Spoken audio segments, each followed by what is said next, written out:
বরবটি অনেকভাবে রান্না করা হয়।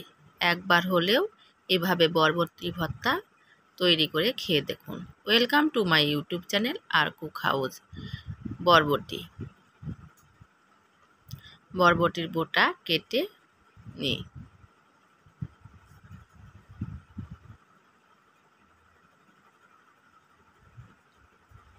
এরপর বরবটিগুলো একটু লম্বা লম্বা করে কেটে নিচ্ছি।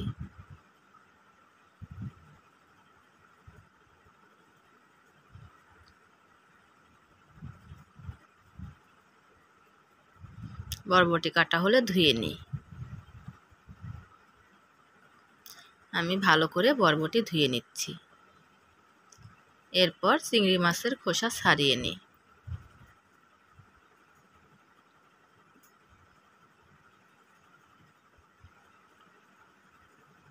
চিংড়ি মাছ নুন ও হলুদ গুঁড়া দিয়ে ভালো করে মেখে নিই।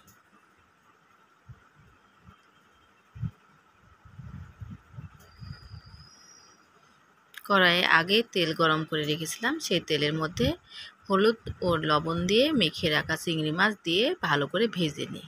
আমি চিংড়ি মাছ উল্টে পাল্টে লাল লাল করে ভেজে নিচ্ছি। মাছ ভাজা হলে তুলে নিই।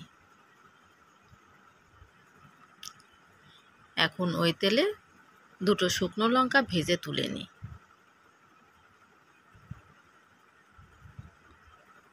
কালো জিরা,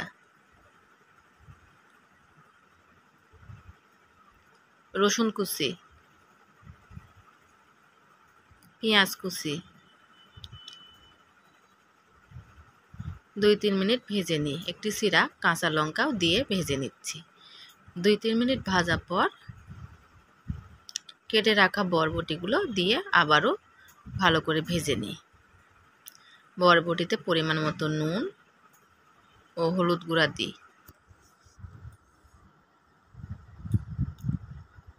ভালো করে মিশিয়ে নিই এবং ঢাকনা দিয়ে ঢেকে ভেজে নিই।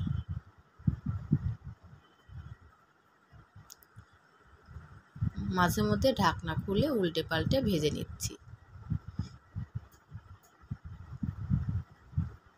ঢাকনা দিয়ে ঢেকে রান্না করলে ভালো সিদ্ধ হয়।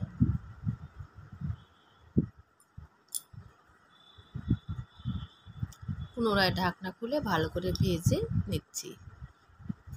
বরবটি ভাজা হলে তুলে নিই।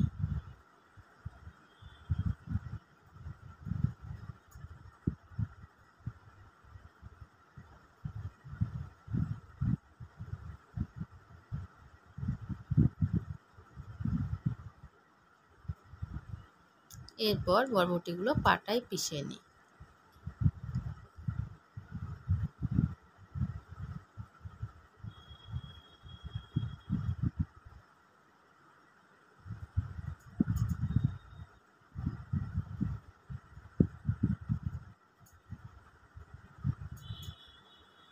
চিংড়ি মাছও পাটায় পিষে নিই।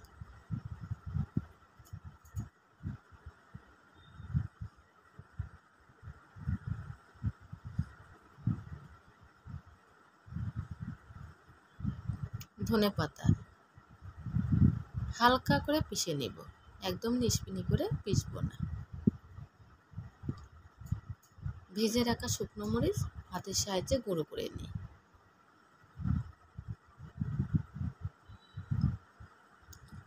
সামান্য একটু নুন, যেহেতু বরবটি ভাজার সময় নুন দিয়েছিলাম তাই অল্প একটু নুন দিচ্ছি। সরিষার তেল,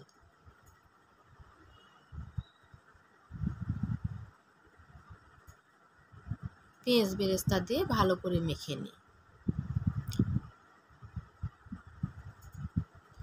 ভালো করে মাখা হলে তুলে নিই।